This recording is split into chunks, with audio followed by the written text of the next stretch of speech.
Apa itu DNA? DNA, atau bisa disebut dengan deoksiribonukleik asid, adalah sebuah molekul, yaitu beberapa atom yang saling menempel.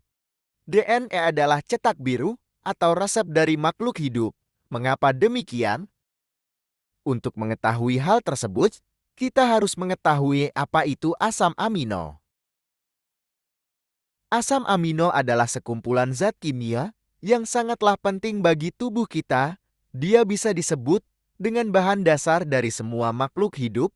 Asam amino bisa menempel seperti balok Lego dan menghasilkan berbagai macam jenis zat yang lebih besar yang biasa disebut dengan protein. Asam amino membentuk protein. Protein bersama dengan zat lainnya membentuk sel, sel membentuk jaringan, jaringan membentuk organ, dan organ membentuk makhluk hidup seperti manusia, hewan, dan tumbuhan. DNA dapat ditemukan terurai seperti bakmi di dalam inti dari sebuah sel. Berbeda dengan DNA, asam amino dapat ditemukan di bagian lain yakni sitoplasma.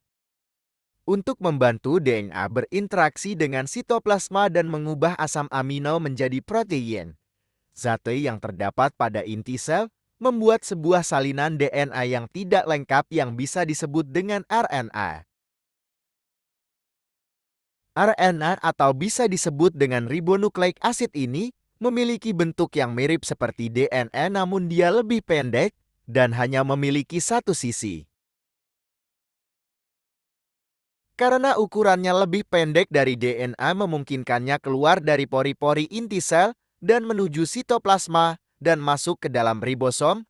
Ribosom adalah mesin pembangun protein dengan cara membaca 3 kode RNA dalam sekali waktu. Setiap 3 kode RNA menginstruksikan ribosom untuk mengambil salah satu asam amino, contoh CAE untuk mengambil glutamil, dan AGU untuk serin. Selanjutnya adalah materi tentang sel. Sel adalah unit terkecil di dalam suatu organisme. Sel dibagi menjadi 2 kategori besar, yakni sel prokariotik dan eukariotik. Sel prokariotik adalah uniseluler atau bersel satu seperti bakteri. Sedangkan sel eukariotik adalah sel kompleks yang biasanya ditemukan di hewan dan tumbuhan.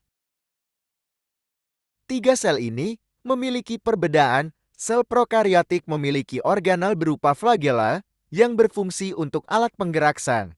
Dan untuk sel eukariotik hewan dan tumbuhan memiliki perbedaan. Yang dimana pada sel eukariotik tumbuhan memiliki organel yang bernama kloroplast yang berfungsi sebagai tempat terjadinya fotosintesis.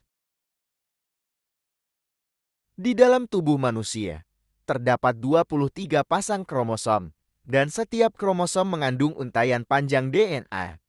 Kromosom dibagi menjadi 2 yaitu tubuh dan seks. Kromosom tubuh memiliki 22 pasang dan kromosom seks memiliki 1 pasang.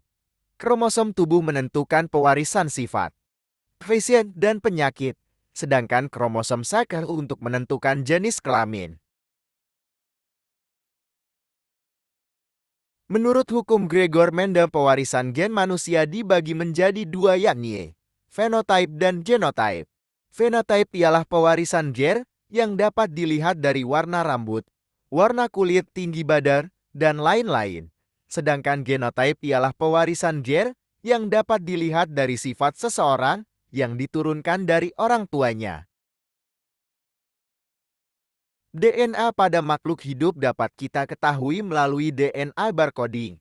DNA barcoding merupakan alat untuk identifikasi taksonomi yang memanfaatkan region DNA standar yang ada secara universal dan variatif dalam membedakan spesies satu dengan lainnya.